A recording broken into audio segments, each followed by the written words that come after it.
Hello guys, today we are going to study chemistry. और chemistry में हम क्या पढ़ेंगे? आइसोमेरिज्म। आइसोमेरिज्म वैसे तो आप सबको पता ही होगा थोड़ा बहुत, और आपने पढ़ा होगा इसकी कॉमन डेफिनेशन, लेकिन आज हम इसे अलग ही लेवल से स्टडी करेंगे। तो आइए देखते हैं। First start with the definition. Two or more compounds having same molecular formula but they are different in properties, it may be physical or chemical, no matter, and having different structure formula। ठीक हो गया। Isomerism हम isomers हम ऐसे compound को बोलते हैं जो मॉलिक्यूलर फार्मूला उनका सेम हो लेकिन वो प्रॉपर्टीज़ में डिफरेंट हो, या फिर स्ट्रक्चर फार्मूला उनका डिफरेंट हो, या फिर दोनों चीज़ें डिफरेंट हो। ठीक है, ऐसे कंपाउंड्स को हम आइसोमर्स कहते हैं, एंड जो फिनोमेना है उसे हम आइसोमेरिज्म कहते हैं। ठीक हो गया। तो अब देखते हैं वो डेफिनेशन जो आपने पढ़ी थी। आपने डेफिनेशन पढ़ी होगी स्ट्रक्चरल आइसोमेरिज्म की। इसके टाइप्स हैं दो types. Isomerism have two types, structural isomerism and stereo isomerism. Structural isomerism क्या होती है? ठीक हो गया। ये देखो, two are more compounds having same molecular formula but different structure formula. आगे वही डेफिनेशन जो आप कह रहे थे, जो आपको याद थी, जो आपको पढ़ाई गई थी। तो ये बच्चों वाली डेफिनेशन थी जो आइसोमेरिज्म के लिए पढ़ाई जाती थी, लेकिन एक्चुअली में ये स्ट्रक्चरल आइसोमेरिज्म की हमारे पास डेफिनेशन है। ठीक हो गया। तो इस देन दूसरी टाइप है हमारे पास स्टीरियो आइसोमेरिज्म। ये शायद आपने पहली बार सुना हो, इसे भी देख लें। Two are more compounds having same structure formula, same molecular formula. यार दोनों चीज़ सेम है तो डिफरेंट क्या है? But they are different in three dimensional orientation of their atom, और due to different arrangement of atom with respect to surrounding. ये क्या कहता है हमारे पास कि हमारे पास दो कंपाउंड या दो से ज़्यादा कंपाउंड जिनका स्ट्रक्चरल फार्मूला सेम हो, मॉलिक्यूलर फार्मूला सेम हो, पर उनका क्या है? Dimensional orientation. आपको पता है कि हमारे पास एटम थ्री डायमेंशनल में अरेंज होते हैं।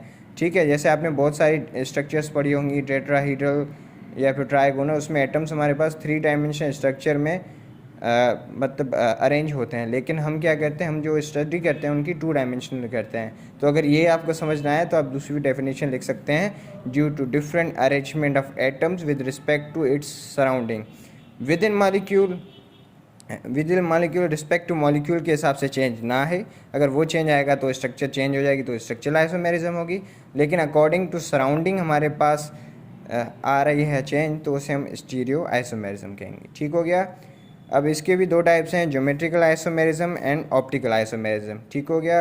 एंड हमारे पास स्ट्रक्चरल आइसोमेरिज्म की 5 टाइप्स हैं वैसे: chain isomerism, position isomerism, functional group isomerism, metamerism, tautomerism. आपके पास आपकी सेकेंड ईयर की स्टडी तक मेन जो हमारे पास हैं वो चेन आइसोमेरिज्म और पोजीशन आइसोमेरिज्म है, और आज की वीडियो में हम वही कवर करेंगे। ठीक है, तो आइए चलते हैं चेन आइसोमेरिज्म और पोजीशन आइसोमेरिज्म की तरफ। ओके जी, chain isomerism, same molecular formula but different number of carbon in main chain. ऐसे कंपाउंड जिनका मॉलिक्यूलर फार्मूला सेम हो, लेकिन हमारे पास जो मेन चेन में कार्बन की जो काउंटिंग है, नंबर ऑफ कार्बन है, वो चेंज हो। आइए देखते हैं कैसे। हमारे पास एग्जांपल है चेन, हमारे पास अल्केन की एग्जांपल। ठीक हो गया। अल्केन की एग्जांपल कोई भी लें, मिसाल के बाद मीथेन लें, तो इसकी हमारे पास आइसोमेरिज्म नहीं होगी क्योंकि एक ही कार्बन है, तो नंबर ऑफ चेन में फ़र्क कैसे आएगा? चलो, मीथेन नहीं होगी, इथेन तो होगी सर, इथेन तो करें। या ये एक ही एटम है, इसे इधर रखोगे, उधर रखोगे, उधर रखोगे, कहाँ जाएगा बेचारा? तो इसकी भी आइसोमेरिज्म पॉसिबल नहीं है। ठीक हो गया। एंड हमारे चलो प्रोपेन लेते हैं, उसकी तो होनी चाहिए ना यार। चलो प्रोपेन ले लिया, प्रोपेन ले लिया। यार प्रोपेन भी कैसे करें? अगर इसको मूव करेंगे तो हमारे पास वैलेंसी सेटिस्फाई नहीं होंगी, तो इसकी भी हमारे पास आइसोमेरिज्म नहीं हो सकती। और हमारे पास जो आइसोमेरिज्म शुरू होती है अल्केन में, वो हमारे पास किससे शुरू होती है? किससे शुरू होती है? ब्यूटेन से। सही हो गया। तो ब्यूटेन के दो आइसोमेर्स होते हैं। ठीक है, देखते हैं कैसे। नंबर 1, पहले इसकी नॉर्मल स्ट्रक्चर बनाएं आप। CH3, CH2 and CH2 and CH3। ये हमारे पास नॉर्मल ब्यूटेन, जिसे हम N ब्यूटेन भी कहते हैं। सही हो गया। चलो अब आइसोमर्स कैसे बताना? आइसोमर चेन का क्या करना है, हमें different number of carbon chain, मतलब हमें एक कार्बन को हम मूव करेंगे और हमारा आइसोमर बन जाएगा। कैसे बनता है देखो, CH3, कॉर्नर वाले को नहीं छेड़ना, क्योंकि आप अगर कॉर्नर वाले के इसमें छेड़ोगे ना तो आपके पास वैलेंसी सेटिस्फाई नहीं होंगी। सही हो गया। तो बीच में हमारे पास CH एंड दैट, इसको हम इधर कर लेते हैं CH3, क्योंकि वैलेंसी सेटिस्फाई करने के लिए एक हाइड्रोजन हमने यहाँ शिफ्ट किया और इसके साथ बॉन्डिंग होगी तो हमारे पास क्या बन गया, ब्यूटेन का आइसोमर, और इसे हम कॉमनली कहते हैं आइसो। आइसो ये, और आइसो के लिए हम मेन चेन में काउंट नहीं करते, सारे ही काउंट करते हैं। कैसे, 1 2 3 4, 4 हो गए तो आइसो ब्यूटेन। ठीक हो गया। मे भी आपको समझ ना आया हो, लेकिन क्या आप जैसे ही प्रैक्टिस करेंगे ना तो आपको आप टिप्स पे ही कर लेंगे। ठीक है। और कुछ आइसोमर्स ऐसे भी होते हैं जो हमारे पास डिफरेंट आइसोमर शो करते हैं, मतलब वो पोजिशनल भी हो सकते हैं, फंक्शनल भी हो सकते हैं, मेटामर्स भी हो सकते हैं, टोटोमर्स भी हो सकते हैं। तो ये आपकी इन्फॉर्मेशन के लिए ये प्रायोरिटी ऑर्डर है, इसके मुताबिक ही आपको क्या करना है, उसको नाम देना है। अगर पहले आप देखें वो टोटोमर है, अगर टोटोमर नहीं है तो कैंसिल। ठीक हो गया। फिर फंक्शनल देखें, अगर फंक्शन नहीं है तो कैंसिल। अगर उससे देखें मेटामर है, मेटामर नहीं है तो कैंसिल। अगर हमारे पास चेन होता है, चेन और पोजीशन दोनों हैं, तो आपको क्या करना है, पहले चेन को करना है, उसे नाम देंगे चेन के हिसाब से, उसे पोजीशन के हिसाब से नाम नहीं देंगे, क्योंकि हमारे पास प्रायोरिटी ऑर्डर में फर्स्टली क्या आ रहा है, चेन आ रही है। ठीक है। एक और एग्जांपल देख लेते हैं हम। पेंटेन, पेंटेन हमारे पास C5H12। सही हो गया। इसकी स्ट्रक्चर बनाए CH2, CH3, CH2, CH2, CH2 and CH3। सही हो गया। अब देख लो इसको, चेन आइसोमेर में मैंने आपको तरीका बताया, सिर्फ चेन के एक कार्बन को पहले निकालें, बाहर कर दें, कान से पकड़ के बाहर कर दो। सही हो गया। कान से पकड़ के बाहर करोगे तो आपको एक हाइड्रोजन भी देना पड़ेगा, उसको वैलेंसी भी, भाई शरीयत तो पूरी होनी चाहिए ना। तो ये हमारे पास CH3, एक यहाँ पे बाहर आ गया। तो आप सोच रहे होगे अभी मैं इसको इधर भी लगाऊं, इधर नहीं लगाओगे, क्योंकि हमारे पास काउंटिंग यहाँ से भी शुरू होगी और यहाँ से भी शुरू होगी। तो हमारे पास आप अगर यहाँ लगाओगे तो भी एक बात है, यहाँ भी लगाओगे तो भी एक बात है, क्योंकि काउंटिंग वहीं से शुरू होगी जहाँ से फंक्शनल ग्रुप नियर होगा। ठीक हो गया। अब देखते हैं, चलो 4 में हो गया, अब 3 भी कर सकते हैं ना, 3 करो, चलो हो CH3, यहाँ पे हमारे पास CH3। सही हो गया। यहाँ पे 2 कार्बन ग्रुप अटैच कर रहे हैं। ठीक है। तो इससे 2 कार्बन छीन लिए, भाई शरीयत भी पूरी करनी है ना। कितने बॉन्ड बना रहा है, 1 2 3 4, और हमारे पास ग्रुप अलग हो गया। तो ये हमारे पास एन पेंटेन जो नॉर्मली होता है, मतलब जिसमें कोई भी ब्रांच ना हो। ये हमारे पास आइसोपेंटेन जिसमें सेकंड नंबर पे एक मिथाइल ग्रुप हो या एक ब्रांच हो। और ये हमारे पास कौन सा आएगा, नियोपेंटेन, जिसमें हमारे पास सेकंड नंबर पे 2 मिथाइल ग्रुप अटैच हो। इसे IUPAC के हिसाब से आप नाम भी दे सकते हैं, लेकिन हम फिलहाल नहीं दे रहे हैं, वो नोमेनक्लेचर में देंगे। ठीक हो गया। अब पोजिशनल आइसोमरिज्म की तरफ चलते हैं, फिर हम क्या करेंगे, इन दोनों का कंपैरिजन करेंगे और मोर एग्जांपल देखेंगे, ताकि आपकी प्रैक्टिस अच्छी हो जाए और आप को कोई भी मुश्किल पेश ना आए ये करने में। सही हो गया। Position isomerism due to different position of same functional group. इसमें क्या करना है, फंक्शनल ग्रुप, आपके पास जो फंक्शनल ग्रुप है ना, कोई भी हो सकता है, ये भी हो सकता है, ये भी हो सकता है, डबल बॉन्ड भी हो सकता है, ट्रिपल बॉन्ड भी हो सकता है।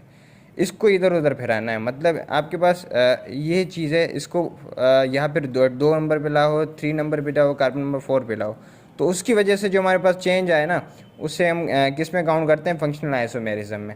फंक्शनल ग्रुप हमारे पास क्या हो सकता है, एटम भी हो सकता है सिंगल, मतलब हाइड्रोजन भी हो सकता है सिंगल, हमारे पास ग्रुप ऑफ एटम भी हो सकता है, हमारे पास डबल बॉन्ड भी हो सकता है, हमारे पास ट्रिपल बॉन्ड भी हो सकता है।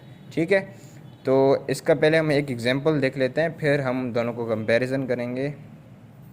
CH3 हमारे पास क्या है, propane, CH2 and CH2 and Cl, chloropropane. ठीक है। प्रोपेन हमारे पास 3 कार्बन वाला होता है, तो 1 2 3। हमारे पास फंक्शनल ग्रुप कौन सा है, functional group other than functional group देखो, क्लोरीन है, क्लोरीन है, तो ये हमारे पास कार्बन नंबर 1 पे है, कान से पकड़ के लाओ, बीच में लाओ, CH3, यहाँ पे हमारे पास CH3, वैलेंसी सेटिस्फाई करने के लिए कार्बन मूव हो जाएगा और हमारे पास क्लोरीन यहाँ पे लग जाएगा। तो ये हमारे पास क्या हो गया, 1 क्लोरो प्रोपेन आ जाएगा और ये हमारे पास 2 क्लोरोप्रोपेन आ जाएगा। तो हमारे पास क्या हो गया, स्ट्रक्चर फार्मूला चेंज हो गया। लेकिन अगर इनका मॉलिक्यूलर फार्मूला हम देखें तो मॉलिक्यूलर फार्मूला होगा C3H7Cl। मॉलिक्यूलर फार्मूला दोनों का यही है, काउंट करो, 1 2 3, कितने हो गए कार्बन, 3, 3 5 7, 7 हाइड्रोजन और 1 क्लोरीन। ठीक हो गया। इसमें देखो 1 2 3, 3 कार्बन, 3 3 6 और ये 7 हाइड्रोजन एंड 1 क्लोरीन। तो हमारे पास सेम मॉलिक्यूलर फार्मूला, लेकिन हमारे पास स्ट्रक्चर फार्मूला इन दोनों का क्या हो गया, चेंज हो गया। अब देखते हैं हम ब्यूटीन को। ब्यूटीन इन आ रहा है तो मतलब डबल बॉन्ड का चक्कर है भाई। अब उससे देखते हैं। तो CH, इसका फार्मूला पहले आप देख लो, C4H8, CH3, CH2, CH double bond CH2। ये देख लो यहाँ पे आ गया डबल बॉन्ड। अब काउंट करो, ब्यूटीन हमारे पास स्ट्रक्चर सही बनी है, 1 2 3 4, सही हो गया। 4 कार्बन हैं, 2 3 5 6 और 8 हाइड्रोजन है, सही हो गया। अब ये भी हमारे पास एक फंक्शनल ग्रुप है, इसे इससे कान से पकड़ के बीच में ले आओ। CH3, यहाँ पे CH, क्योंकि हमारे पास डबल बॉन्ड आएगा तो उसकी वैलेंसी सेटिस्फाई करने के लिए हम क्या करना पड़ेगा, एक हाइड्रोजन को निकालना पड़ेगा। सही है। ये CH आ गया और ये CH3। तो ये हमारे पास क्या हो गया, 1 ब्यूटीन आ गया और ये हमारे पास 2 ब्यूटीन, क्योंकि हमारे पास फंक्शनल ग्रुप की जो पोजीशन है वो इसमें चेंज है। और देख लो कि हमारे पास नंबर सेम है, नंबर ऑफ़ एटम्स वो देखो मॉलिक्यूलर फार्मूले के हिसाब से, 1 2 3 4 कार्बन हो गए, हाइड्रोजन 3 3 6 और ये 2 8, सही हो गया। Now move towards their comparison. और हमारे पास बड़े एग्जांपल हों तो उसके कितने आइसोमर्स बनेंगे और हम किस हिसाब से उसकी नेमिंग कर सकते हैं। ठीक हो गया, आगे चलते हैं। चलो एक और एग्जांपल देखते हैं, फिर हम कंपैरिजन करेंगे। हेक्सेन के आइसोमर बनाओ। हेक्सेन का पहले नॉर्मल बनाओ, CH3 सिंगल बॉन्ड है, हेक्सेन है, ANE है हमारे पास इसका suffix, CH2 CH2 CH2 and CH3। कितने हो गए, 1 2 3 4 5 6 हो गए और हमारे पास 14 इसमें हाइड्रोजन आ गए। तो वही तरीका हम इस्तेमाल करेंगे। एक कार्बन को पकड़ के बाहर लाओ, एक ग्रुप को पकड़ के बाहर लाओ, 5 ग्रुप की चेन बनाओ।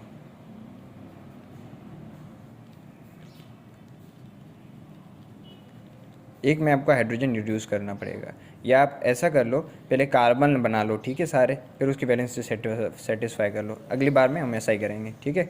तो हमारे पास ये आ गया CH3 यहाँ पे अटैच हो गया। तो ये हमारे पास कार्बन की चेन में हमारे पास फ़र्क आ गया, इसमें 6 हो गए, इसमें 5 हो गए। अभी 5 में बन सकता है, देखो यहाँ पर करेंगे 2 हो जाएगा, यहाँ पर करेंगे तो वैसे भी यहाँ से काउंट होगा।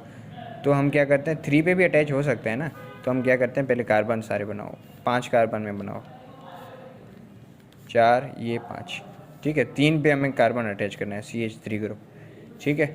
तो हमारे पास ये CH3, एक बॉन्ड इसके साथ, इसके 2 बॉन्ड हैं, बाकी 2 चाहिए, इसके 3 बॉन्ड हैं, बाकी 1 चाहिए, इसके पास हमारे पास 2 बॉन्ड हैं तो बाकी 2 चाहिए, इसके पास 1 बॉन्ड है तो बाकी 3 चाहिए इसकी बैलेंसी सेटिस्फाई करने के लिए। तो ये हमारे पास 2 नंबर पोजीशन पे आ गया, ठीक है। ये हमारे पास 3 नंबर पोजीशन पे आ गया। अब इसके वैसे बनेंगे 5 आइसोमर्स, ठीक हो गया। अब हम क्या करते हैं, देखो 5 में तो यही पॉसिबल है। अब चेन को और रिड्यूस करो, 4 में लाओ चेन को, CH3 एंड बाकी बीच वाले कार्बन आप मतलब वैलेंसी सेटिस्फाई नहीं करो, हम बाद में करेंगे। 4 में कार्बन बनाओ, लास्ट वाले में आप फिल कर दो, सही हो गया। 4 में तो हम क्या करते हैं, 2 ग्रुप अटैच करते हैं, एक यहाँ पे एक यहाँ पे। तो आई थिंक इससे ज़रूरत नहीं है अब, ठीक है। बाकी इसे सेटिस्फाई करना पड़ेगा। CH2 लग गया। देखो हमारे पास हाइड्रोजन कितने हैं, 3 3 9 12, 12 और 2 14, सही हो गया। 4 में एक और भी बन सकता है, एक यहाँ पे एक यहाँ पे, वो भी लगाओ, CH3 एंड CH3, सही हो गया। ये एक यहाँ पे मिथाइल ग्रुप आ गया और एक यहाँ पे मिथाइल ग्रुप आ गया। तो ये देखो इससे डिफरेंट हो गया, यहाँ पे दोनों 2 पोजीशन पे हैं और यहाँ एक 2 पोजीशन पे एक 3 पोजीशन पे है। अब देखो कि हमारे पास 4 कार्बन में और कोई बन सकता है? देखो 4 कार्बन में नहीं बन सकता। 4 कार्बन में आपने बनाने की कोशिश की, लेट सपोज आपने कहा हम ऐसा कर लेते हैं, CH3 यहाँ पे आ गया CH, एंड हमारे पास हमने मिथाइल ग्रुप लगाया तो हम मिथाइल ग्रुप भी अटैच कर सकते हैं ना। चलो वो कर लो, आपकी बात मानते हैं पहले। सही हो गया, CH2 and CH3। Carbon number देखो पहले, 1 2 3 4 5 6 हो गए। और हाइड्रोजन के नंबर देखो 3 4 6 और ये 6 12 12 2 14। सही है। तो मेरे भाइयों बहनों देखो तो सही, हम क्या करते हैं, जो कार्बन की चेन है ना वो जहाँ से लॉन्गेस्ट होगी वहाँ से काउंटिंग शुरू करेंगे। तो 1 2 3 4 5, ठीक है। तो हमारे पास ये 3 पे मिथाइल आ रहा है, ना कि हमारे पास 2 पे इथाइल आएगा, क्योंकि कार्बन की काउंटिंग वहीं से शुरू होगी जहाँ से हमारे पास लॉन्गेस्ट चेन होगी। और 3 मिथाइल हमने बनाया हुआ है, देख लो 1 2 3 मिथाइल बनाया हुआ है। तो हमारे पास इसके कितने आइसोमर्स पॉसिबल थे? 5। अगर आप साइक्लो में जाओगे वो भी बन जाएगा, लेकिन अभी हमारी ये फील्ड नहीं है, हम फ़िलहाल यहीं तक रहेंगे और इसकी प्रैक्टिस करेंगे। सही हो गया। अब हम करते हैं कंपैरिजन। तो ये हमारे पास iso number 1, isomer number 2, isomer number 3, iso number 4, isomer number 5। Compare 1 with 2। तो ये हमारे पास क्या हो गया, कार्बन चेन में आइसोमेरिज्म क्या हो रहा है, हमारे पास मेन चेन में कार्बन कम हो रहे हैं। तो ये हमारे पास 1 एंड 2 हमारे पास कौन से आइसोमर हैं? कौन से आइसोमर है बताओ? हाँ, चेन आइसोमर है, राइट, चेन आइसोमर है। चलो 1 और 3 देखो, 1 और 3 इसमें भी क्या हमारे पास नंबर ऑफ चेन में फ़र्क आ रहा है। तो 1 और 3 भी हमारे पास चेन आइसोमर है, 1 और 3। लेकिन देखो 2 और 3 देखो, इसमें नंबर ऑफ़ कार्बन सेम है, मेन चेन में नंबर ऑफ़ कार्बन सेम है, लेकिन हमारे पास क्या है, फंक्शनल ग्रुप की पोजीशन चेंज है। तो हमारे पास 2 और 3 हमारे पास कौन से आइसोमर हैं? कौन से आइसोमर हैं हमारे पास? Positional isomer. ठीक हो गया। इसी तरह से आप दूसरे भी कंपेयर कर सकते हैं। 2 को आप 4 से करो तो ये भी आपके पास देखो यहाँ पे नंबर ऑफ़ कार्बन चेन में कम हो रहा है, ठीक हो गया। और इसमें हमारे पास फंक्शनल ग्रुप में भी चेंज आ रहा है। लेकिन हमें क्या करना है, देखो पहले हमारी प्रायोरिटी क्या थी? प्रायोरिटी हमारे पास थी, पहले चेन था फिर पोजीशन, तो हम इसे क्या कहेंगे, चेन आइसोमर। तो हमारे पास 2 और 4 हमारे पास आ गए चेन आइसोमर। इसी तरह से आप डिफरेंट कंपैरिजन कर सकते हैं और प्रैक्टिस करके आपको पता चल जाएगा। और आपकी जब प्रैक्टिस हो जाएगी ना तो यकीन मानो, मतलब आपको परवाह ही नहीं होगी, आप 2 मिनट में सब कुछ कर लोगे। एंड आपकी इन्फॉर्मेशन के लिए मैंने ये बता दिया, ये थोड़ा सा रट्टा ही है, वो भी मार लो कि हमारे पास फर्स्ट अल्केन के 3 मेंबर के तो नहीं बनते, ठीक है।